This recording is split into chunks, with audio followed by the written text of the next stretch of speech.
She denied ever knowing the girl she traveled with to Abuja. 4 years later, her newborn daughter grew a scar that only the dead girl had. And then, her baby whispered something no child should ever say. Who really was this child, and what had she come to collect? This is not just a story, it's a haunting consequence. 4 years ago, Bankare was lured to Abuja by her closest friend. What started as a quick money job ended in betrayal, ritual abuse, and a horrible death. When her mother came searching, that same friend denied ever knowing her. But some graves don't stay closed, and some debts follow you home. This is part 2 of Bankare's story, a tale of silence, consequences, and a baby that remembered everything.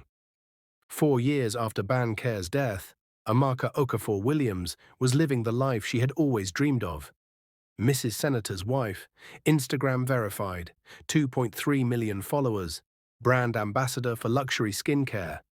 The poster child for God's time is the best. Her Lekki Phase 1 mansion sprawled like a small hotel, complete with a swimming pool that reflected the Lagos skyline and a driveway that housed 3 cars worth more than most people's houses. From village girl to senator's wife, she captioned her latest post, showing off her push present. A diamond bracelet that caught light like trapped stars. Faith, focus, and favor. Hashtag soft life loading. Hashtag blessed wife. Hashtag new mama. The comments poured in like worship. Goals queen, teach us your ways. From grass to grace, God when. Your daughter is so lucky to have such a blessed mama. Nobody remembered Bankare anymore. That chapter of her life was buried so deep that sometimes even Amaka forgot it had ever happened. Her daughter, Chioma, was 2 weeks old and perfect.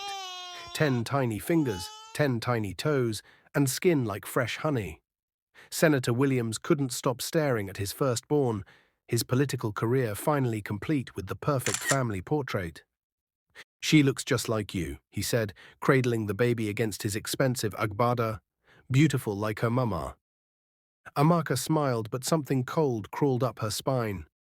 She couldn't explain why, but every time she looked at Chioma, she felt like someone else was watching back. That first night home from the hospital, Amaka tried to breastfeed. It should have been natural, beautiful, the kind of moment she would post with a heartfelt caption about motherhood. But Chioma wouldn't latch. The baby turned her head away every time Amaka brought her to her breast, crying as if in pain. Her tiny hands pushed against Amaka's chest like she was trying to escape. Maybe she's just tired, Senator Williams said, already scrolling through his phone. First-time nerves. You'll figure it out. But as the night wore on, Chioma's rejection became more desperate. She would feed from a bottle, would calm in anyone else's arms, but the moment Amaka tried to hold her to her chest, the baby would scream like she was being tortured. At 3 a.m., exhausted and frustrated, Amaka finally got Chioma to sleep in her crib. The baby's face was peaceful, angelic, her little chest rising and falling in perfect rhythm. But as Amaka leaned over to kiss her goodnight, she heard something that made her blood freeze.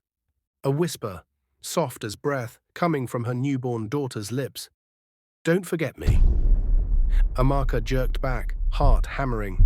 Babies don't talk. 2-week-old babies don't even focus their eyes properly, let alone speak. She must have imagined it. New mother exhaustion. Hormones playing tricks.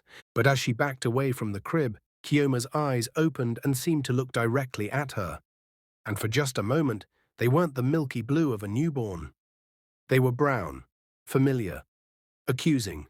The same eyes that had trusted her completely 4 years ago.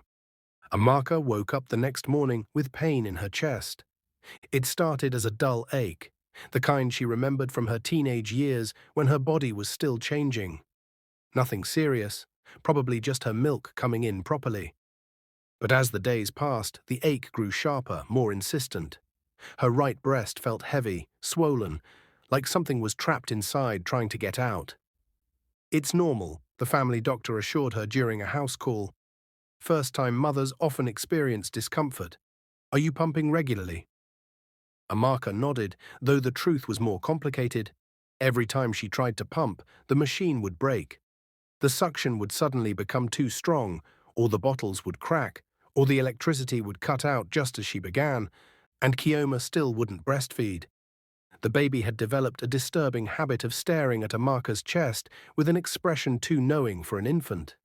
Sometimes, when Amaka walked past the crib, Kioma would point one tiny finger at her mother's breast and make a sound that wasn't quite crying, but wasn't quite laughing either. A sound that made Amaka think of secrets being shared. The nightmares started on the 5th night. Amaka would dream of her university days, of the hostel room she had shared with Bancare. But in the dreams, everything was wrong. The room was bigger, darker, and Bancare was always standing by the window with her back turned. "You said you would help me," Bancare would say without turning around. "You said we were friends." "I did help you," Dream Amaka would reply. "I got you the job. I got you the money. You got me death." And then Bancare would turn around and her face would be gone, replaced by a gaping hole that leaked the same black fluid that had poured from her chest in her final days. Amaka would wake up gasping, her nightgown soaked in sweat, her right breast throbbing like it had its own heartbeat. On the 7th night, she woke up to find her nipple leaking, but it wasn't milk. The fluid was thick, yellowish, with a smell that made her gag. She rushed to the bathroom and tried to clean it, but more kept coming. By morning, she had soaked through 3 nursing pads, and her nightgown was stained beyond saving. "Maybe you have an infection," Senator Williams said, wrinkling his nose at the smell. "You should see a specialist." But when Amaka called her gynecologist, the earliest appointment was 2 weeks away. And when she tried to schedule with other doctors, their systems would crash, or they would suddenly have no availability, or their phones would go straight to voicemail. That afternoon, while changing Kioma's diaper, Amaka noticed something that made her hands shake so badly she almost dropped the baby. On Kioma's left shoulder blade, dark against her honey-colored skin, was a birthmark that Amaka recognized. It was the exact same shape, size, and location as the birthmark that had been on Bancare's shoulder. A birthmark that Amaka had seen countless times when they shared a room, when Bancare would change clothes without thinking to hide her body from her trusted friend. A birthmark that was impossible for anyone else to know about. Unless... "No," Amaka whispered, backing away from the changing table. "No, no, no, this is not happening." But Kioma just stared at her with those 2 knowing eyes and made that sound again. The sound of secrets being shared.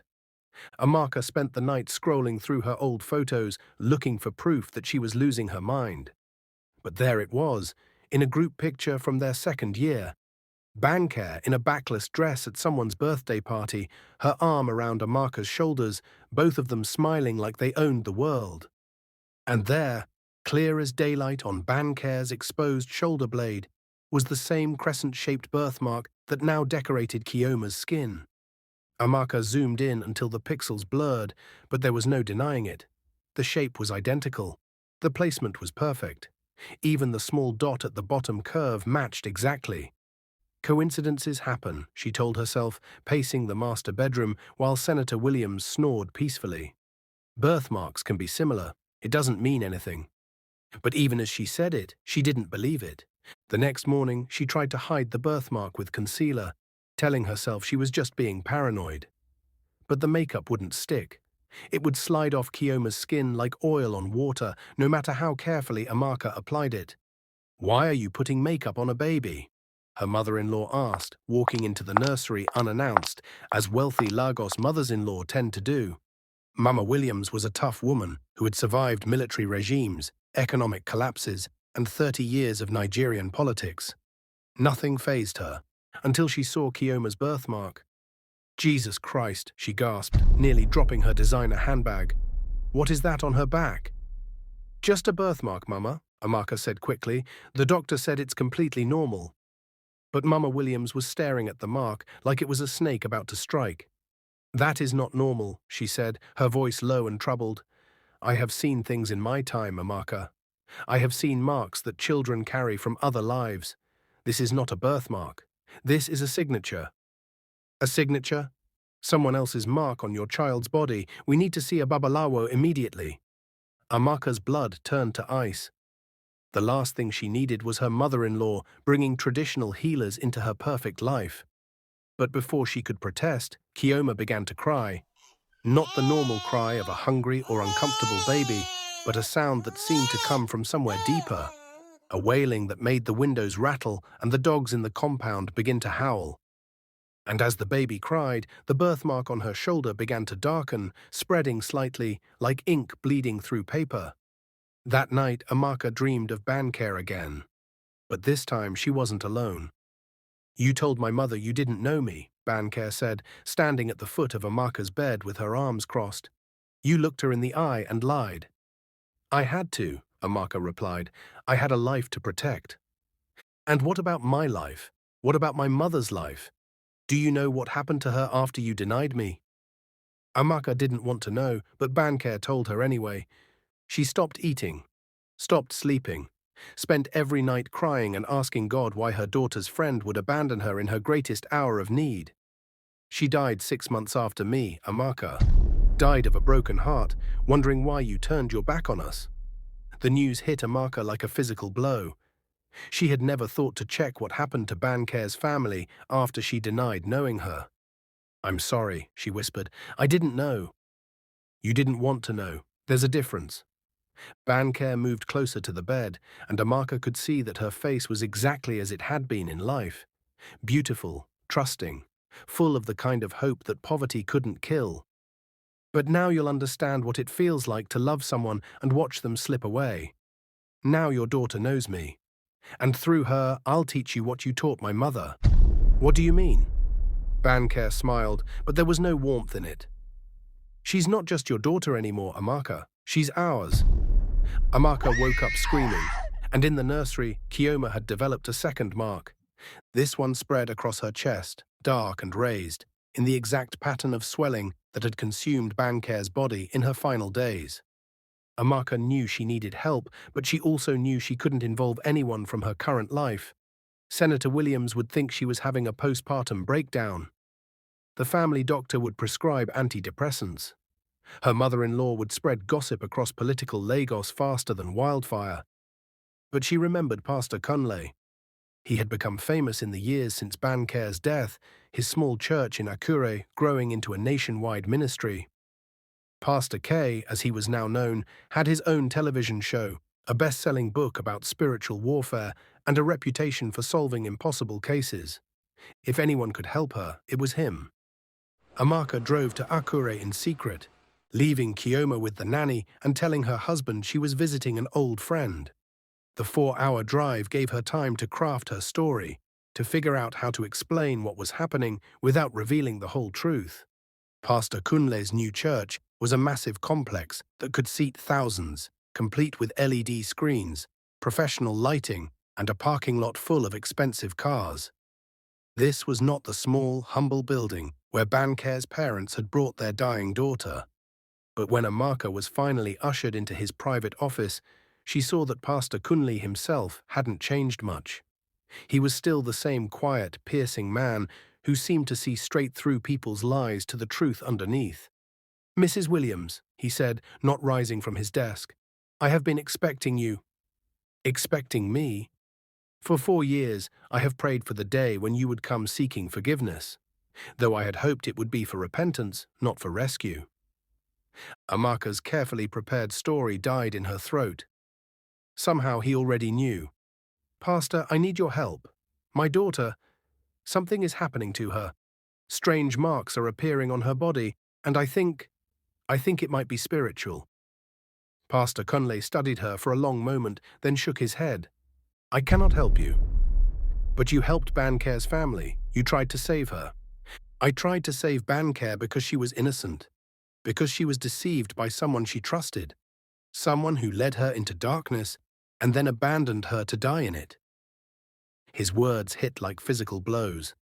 "You let her die in silence," he continued. "You watched her mother weep and beg for answers, and you gave her lies. You built your soft life on the grave of your friend's trust. Why should I help you now that her silence has become your nightmare? Because I'm sorry. Because I made a mistake. You made a choice, and choices have consequences. Some consequences can be forgiven. Others must be lived with." Pastor Kunle stood up and walked to the window, looking out at his sprawling ministry complex. Bankare's spirit never found rest because the truth of her story was never told. Her mother died believing that her daughter's closest friend had abandoned her for no reason. That lie is a chain that binds the dead to the living. And now that chain has found its way to your bloodline. Then tell me what to do. There is only one way to break this bond. The truth must be told, publicly, completely. You must confess to the world what you did, how you led Bankare to her death, how you denied her in her mother's hour of greatest need. Only when the full truth is spoken can her spirit find peace. Amaka felt her perfect life crumbling around her. I can't do that. My husband, my reputation, my followers, I'll lose everything. Then you will keep everything and lose your daughter piece by piece. The drive back to Lagos felt endless.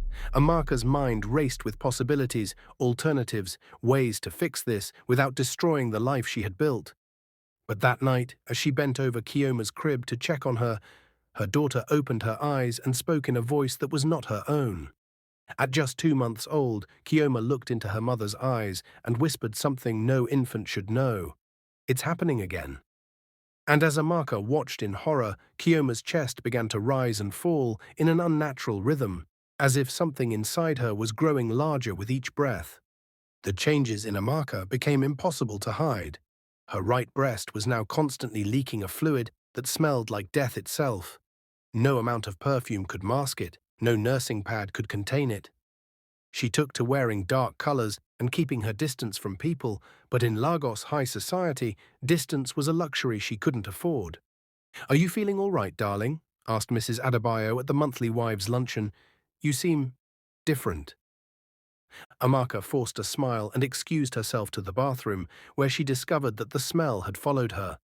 Other women were whispering, covering their noses, making excuses to leave early. Her Instagram following began to notice too. Why does she always look so tired in her recent posts? Something seems off about her energy lately. Is it just me, or does her baby always look scared in pictures with her? That last comment hit too close to home. It was true. In every photo Amaka posted with Kioma, the baby appeared distressed, wide-eyed, like she was trying to escape from the frame. And she was growing too fast. At 6 weeks old, Kioma had the size and alertness of a 3-month-old.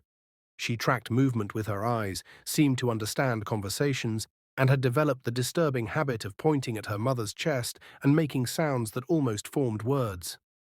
"The baby is advanced," the pediatrician said during a house call. "Some children develop faster than others. Nothing to worry about." But Amaka was worried. Because late at night, when the house was quiet and Senator Williams was traveling, she could hear Kioma talking to herself in the nursery. Not baby babble, but actual conversations, as if someone was in the room with her. "I know you're angry," she heard the baby say one night, her voice unnaturally clear for an infant. "But she has to learn. She has to understand what she did to us." Amaka crept to the nursery door and peered through the crack. Chioma was sitting up in her crib. Impossible for a 6-week-old, apparently talking to empty air. But the air didn't feel empty. It felt crowded, like a room full of people holding their breath. The next morning, Amaka's mother came to visit. Mama Okafor was a devout woman who had raised 7 children and could spot trouble from 3 states away. She took one look at Kioma and immediately began to pray. "In the name of Jesus, what is this thing?" she whispered, backing away from the crib. "Amaka, this is not your child." "What do you mean?" "Of course she's my child. Look at her eyes. Really look." Amaka looked, and her blood turned to ice. Kioma's eyes, which had been the standard milky blue of a newborn, were now a deep brown. Not just any brown, but the exact shade that Amaka remembered from countless late-night conversations in their university hostel. Bankare's eyes. "This child carries another spirit," her mother continued. "I have seen this before, in the village. When someone dies with unfinished business, with truth untold, their spirit can find a new vessel.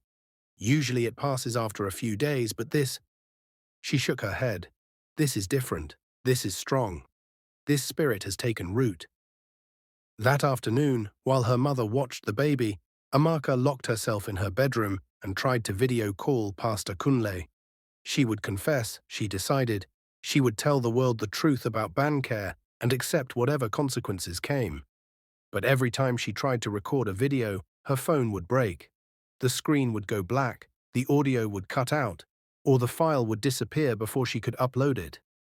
After the 10th failed attempt, she heard laughter coming from the nursery.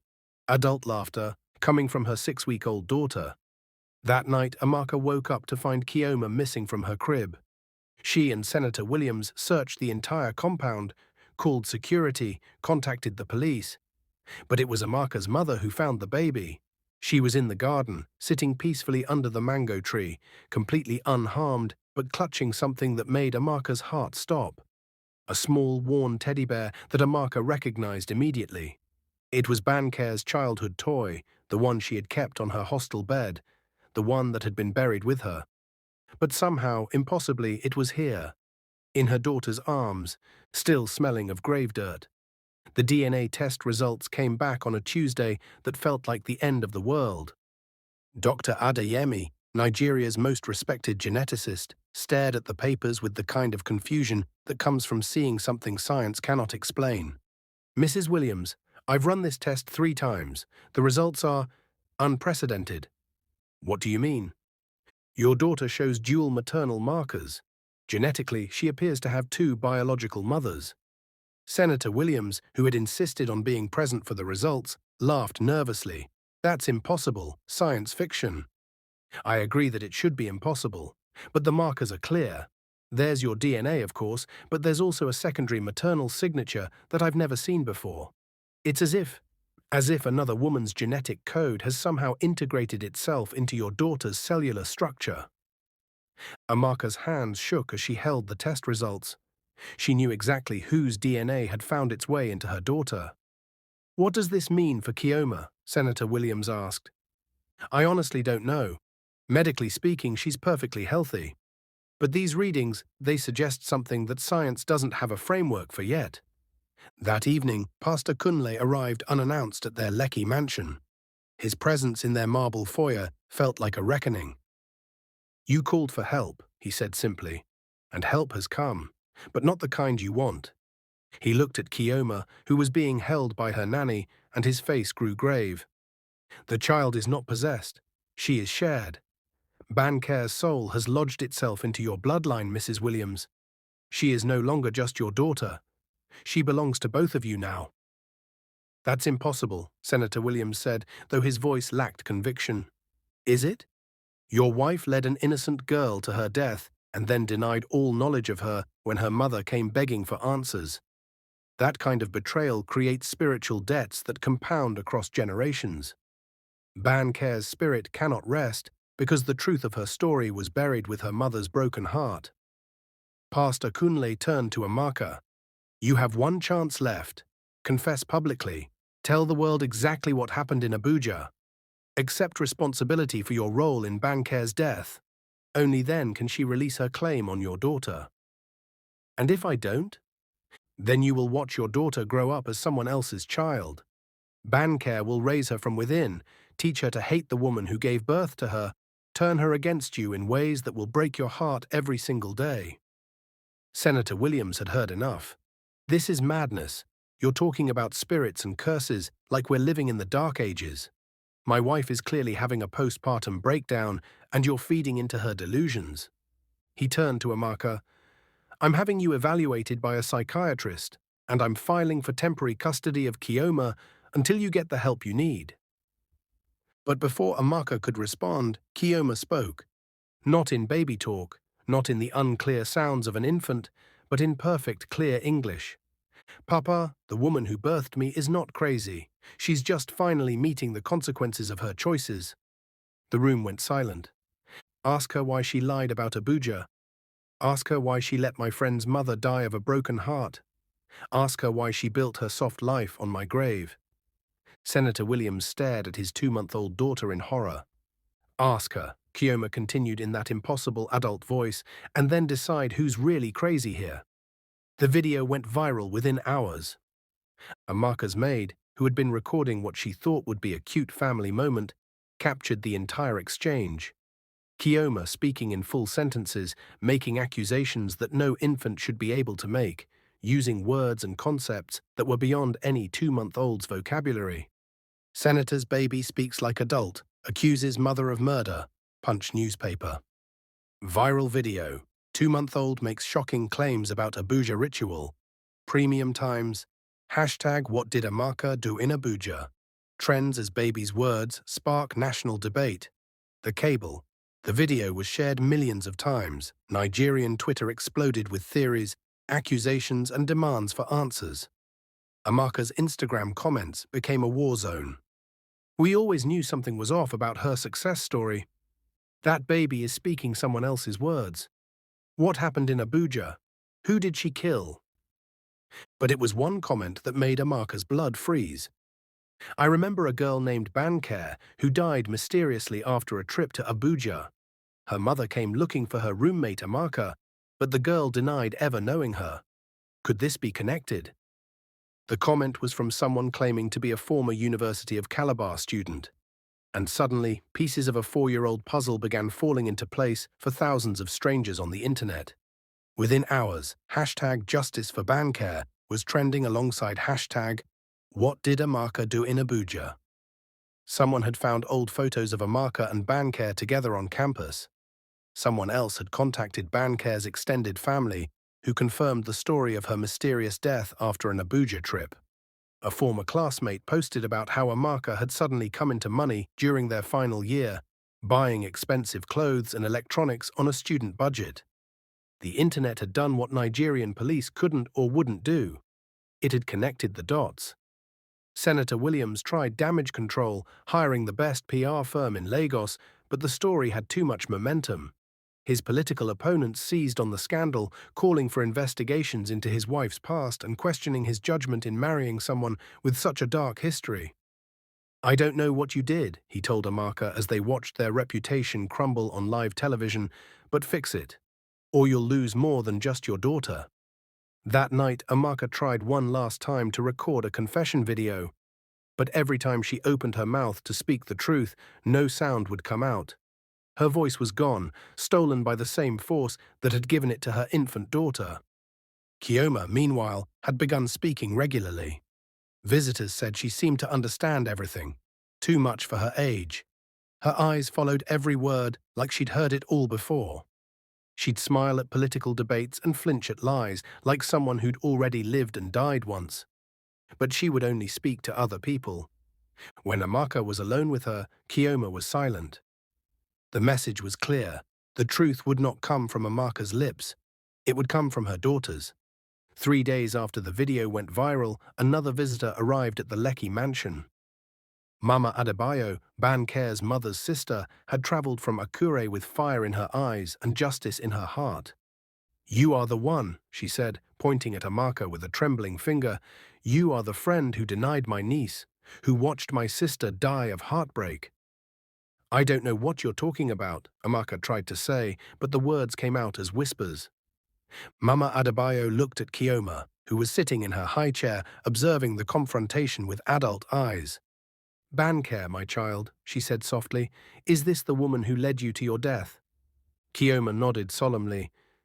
"Is this the woman who told your mother she didn't know you?" Another nod. "Then speak, my dear. Tell them what they did to you. Tell them what she cost our family." And for the first time since the nightmare began, Kioma smiled. "Mama Adebayo," she said in a voice that was heartbreakingly familiar to the older woman, "I've been waiting so long to tell someone the truth." What happened next would be talked about for years. Kioma, speaking in Banker's voice and armed with Banker's memories, told the entire story. She spoke of university roommates who became best friends, of poverty that made easy money irresistible, of a weekend trip to Abuja that was sold as a simple ushering job. She described Alhaji Tukur in detail that no 2-month-old should possess: his sweet number, the color of his agbada, the way he smelled of oud and corruption. She talked about the exact amount of money he offered, the specific act he demanded, the way Amaka had encouraged her to go through with it.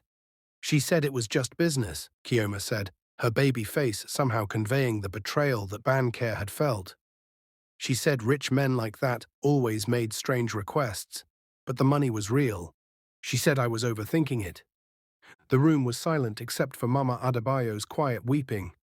She watched me go into that room. She knew what he was going to do to me. And when I came out, changed forever, she just asked if I got the money. Chioma turned to look directly at Amaka.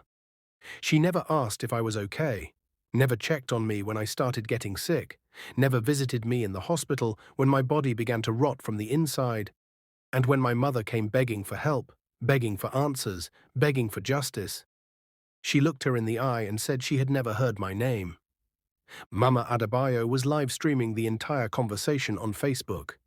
Within minutes, it was being shared across every social media platform in Nigeria. My sister died believing that her daughter's best friend had abandoned her for no reason, Mama Adebayo added, her voice thick with grief and rage. She died with a broken heart because this woman chose her reputation over our family's right to know the truth. Chioma nodded. That's why I came back. Not for revenge, but for truth. So that everyone would know what happened to me. So that no other girl would trust a friend like this. So that no other mother would die wondering why. The live stream was viewed by over 5 million people in real time. The comments section was a flood of outrage, sympathy, and demands for justice. Senator Williams tried to cut the internet connection, but his staff refused to follow the order. Even his security guards were watching the live stream, some of them with tears in their eyes. "This is my daughter speaking," he said weakly. This can't be real." But Chioma turned to him with eyes full of compassion. "Papa Williams, your daughter is safe. I'm just borrowing her voice to tell a story that needed to be told. When the truth is spoken, when justice is acknowledged, I'll let her be just your baby again." She looked back at Amaka one final time. "But you'll never hold her the same way. Because every time you look at her, you'll remember what you cost me. What you cost my mother. What you cost yourself when you chose lies over love." The live stream ended, but the internet had already done its work. Within hours, #JusticeForBancare was the #1 trending topic in Nigeria and had spread to international platforms. News outlets picked up the story. Human rights organizations called for investigations into ritual killings and sex trafficking. Universities began implementing new safety protocols for students. And in morgues across the country, other families began coming forward with stories of daughters who had died mysteriously after ushering jobs in major cities. Bancare's story had opened a floodgate. But for Amaka, the real reckoning was just beginning. The Senate Ethics Committee moved faster than anyone expected. Within a week of the viral live stream, Senator Williams was suspended pending investigation into his wife's alleged involvement in ritual-related activities. The Nigerian Bar Association launched a review of cases involving missing young women and suspicious deaths after modeling or ushering jobs. But the court of public opinion had already rendered its verdict. Amaka's endorsement deals disappeared overnight. Luxury brands that had fought to be associated with her now released statements, distancing themselves from her alleged activities. Her verified Instagram account was permanently suspended for content violations after thousands of users reported her posts. Her 2.3 million followers evaporated like morning mist. The comments on her final posts were a digital graveyard of accusations and curses. "You killed your friend for money and built your life on her grave. Every luxury item you own is paid for with Bancare's blood. Your daughter will grow up knowing what kind of woman birthed her." But the cruelest comments came from other mothers. "I pray my daughter never has a friend like you. You are every parent's worst nightmare, the trusted friend who leads their child to slaughter." Senator Williams filed for divorce within 2 weeks, citing irreconcilable differences and undisclosed past activities that compromise my political career and family safety. The custody battle was swift and brutal. "Your Honor," his lawyer argued in family court, "my client married Mrs. Okafor, believing she was a woman of integrity. The recent revelations about her involvement in ritual activities and her deliberate concealment of a friend's death show a pattern of deception that makes her unfit for motherhood." Amaka's lawyer tried to argue that she was being persecuted based on supernatural claims and social media hysteria. But when the judge asked to see Chioma, the baby looked directly at him and spoke, "Your Honor, I am safe with my father." The woman who birthed me must learn to live with the consequences of her choices, just as my mother had to learn to die with them." The courtroom fell silent.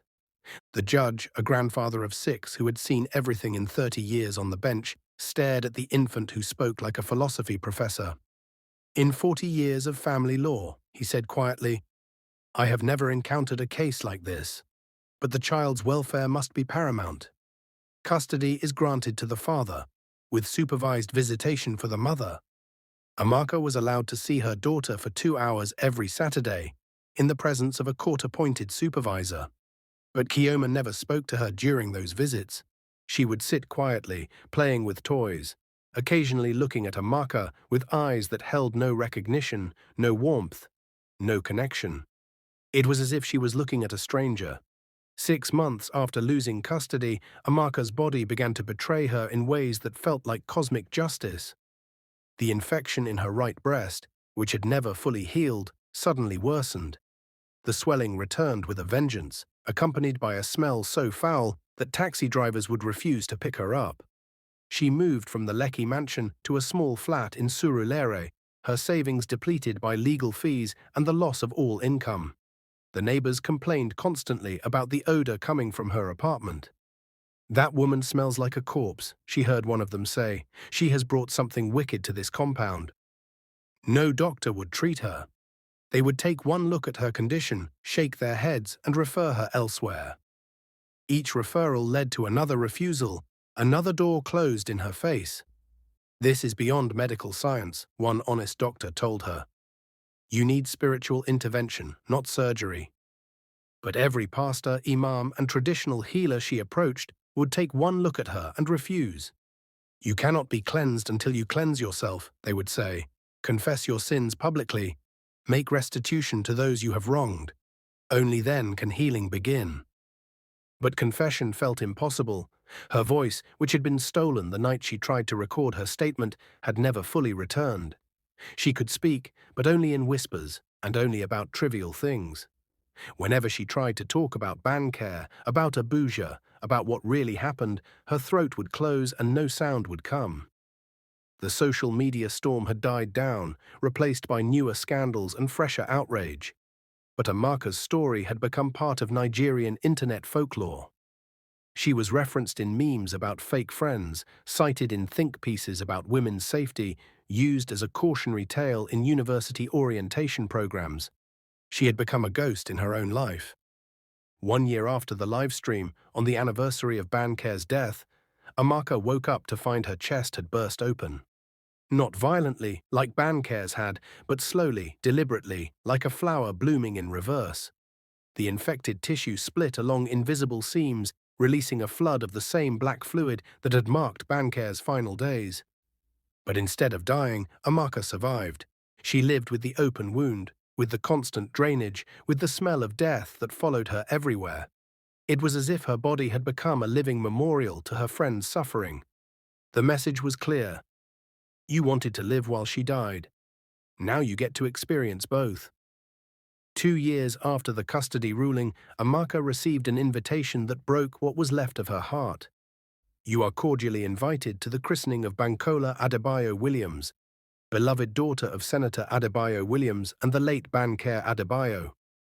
She stared at the gold-embossed card with shaking hands.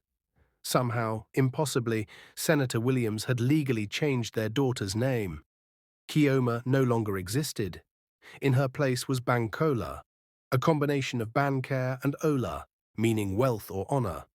The message was unmistakable. He was choosing Bancare over her. The christening was held at the National Cathedral, attended by politicians, celebrities, and dignitaries. Amaka watched from across the street, hidden behind dark sunglasses and a headscarf, as her biological daughter was presented to the world as someone else's child. Pastor Kunle performed the ceremony. In his address to the congregation, he spoke about second chances, about how God could use even the darkest circumstances to bring light into the world. "This child carries the spirit of 2 mothers," he said, his voice carrying across the cathedral grounds. "One who gave her biological life, and one who gave her moral purpose. She will grow up knowing that her mission is to protect other young women from the betrayals that cost her spiritual mother her life. Bankola, now 2 years old and speaking in full sentences, stood confidently at the altar. "I want to help girls like my mama Bankare," she said into the microphone, her voice clear and determined. "I want to teach them about friends who aren't really friends, about money that costs too much, about staying safe when people try to trick them." The congregation erupted in applause. Amaka watched her daughter, no longer her daughter, speak with Bankare's wisdom and conviction, and felt the last piece of her heart crumble into dust. After the ceremony, as the crowd dispersed, Bankola looked directly across the street to where Amaka was hiding. Their eyes met for a moment that felt like eternity. The child smiled sadly and waved. It was not a greeting. It was a goodbye. 5 years after Bankare's death, Amaka works as a cleaner in a small office building in Ikeja. Her co-workers know her only as the quiet woman who smells like antiseptic and keeps to herself. They don't know about her former life, her social media fame, or her connection to the legendary story that parents still tell their daughters. Every morning, she reads the news about Senator Williams and his remarkable daughter. Bankola, now 5 years old, has become something of a child prodigy, speaking at conferences about youth safety and women's empowerment. She has founded a foundation in Bankare's name that provides scholarships for poor girls and counseling for victims of trafficking and ritual abuse. She speaks multiple languages, quotes scripture and poetry with equal ease, and has been featured on international news programs as Nigeria's youngest activist. Photos show her at the UN, at Harvard Business School guest lectures, at women's rights rallies across Africa. In every picture, she radiates the same intelligent hope that Bankare had possessed, combined with a wisdom that seems far beyond her years. Senator Williams has remarried, a human rights lawyer who shares his daughter's passion for justice. They work together to expand Bankola's foundation and lobby for stronger protections for young women. Amaka follows their work from a distance, proud and heartbroken in equal measure. Sometimes, late at night, she drafts messages to Bankola's social media accounts. Messages of apology, of love, of regret. But she never sends them. What would be the point? The daughter she birthed belongs to someone else now. On Bankare's birthday each year, Amaka visits her grave in Akure. It's always decorated with fresh flowers, gifts from young women who have heard her story and want to honor her memory. The headstone, paid for by Bankola's foundation, reads, Bankare Adebayo, 2003 to 2024. Daughter, student, protector. Her death exposed the darkness so others could walk in light. And underneath, in smaller text, no friend should cost you your life, no money should cost you your soul. This year, Amaka arrived at the cemetery to find someone already there. Bankola stood by the grave, now 7 years old and tall for her age, placing a bouquet of sunflowers on the headstone. "Hello, Amaka," she said without turning around. It was the first time in years that anyone had called her by her name. "Bankola," Amaka whispered, "Mama Bankare taught me to forgive, but she also taught me that forgiveness doesn't mean forgetting.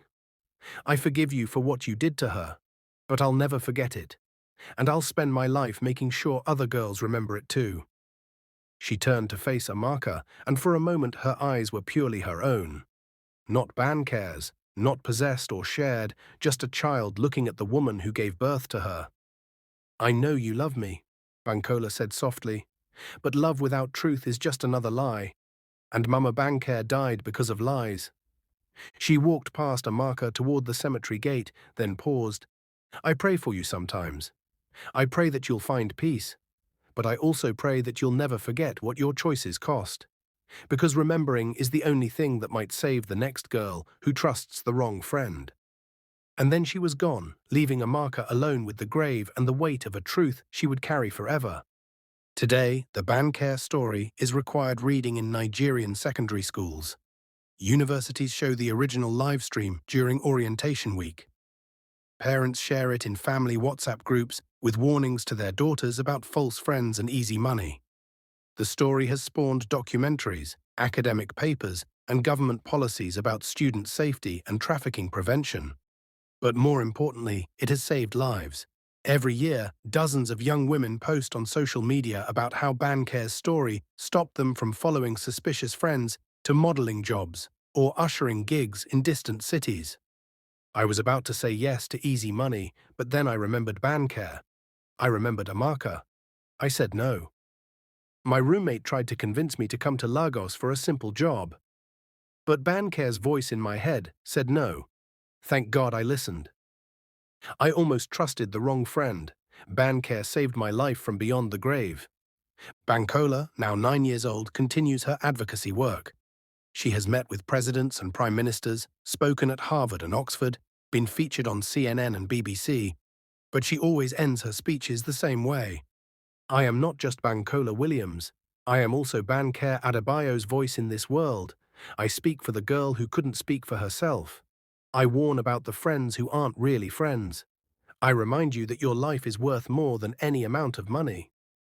Choose your friends wisely. Question easy money. Trust your instincts. And remember, some mistakes can't be undone, but they can be learned from. Don't follow the friend who leads you into darkness. Don't be the friend who leads others. Choose light, choose truth, choose life. Choose better than Amaka did. And in a small flat in Ikeja, Amaka watches these speeches and cries for the daughter she lost and the friend she failed. But mostly she cries for the girls who are saved, because in the end, that's all that matters. The truth was told, justice was served, lives were saved, and Bancare's voice, speaking through her daughter's lips, continues to warn young women about the friends who cost too much and the money that comes with a price no one should pay. The cycle of betrayal ended with truth. The power of confession set captives free. And love, real love, honest love, protective love, triumphed over the lies that kill. This is the story every young woman needs to hear. Share it. Save a life. Honor Bancare's memory by making sure no other girl trusts the wrong friend. Because in a world full of Amakas, we need more daughters like Bankola. We need more truth-tellers. We need more protectors. We need fewer lies. The end. The truth may set you free, but first it will destroy the life you built on lies. Choose truth anyway. Some things are worth the cost.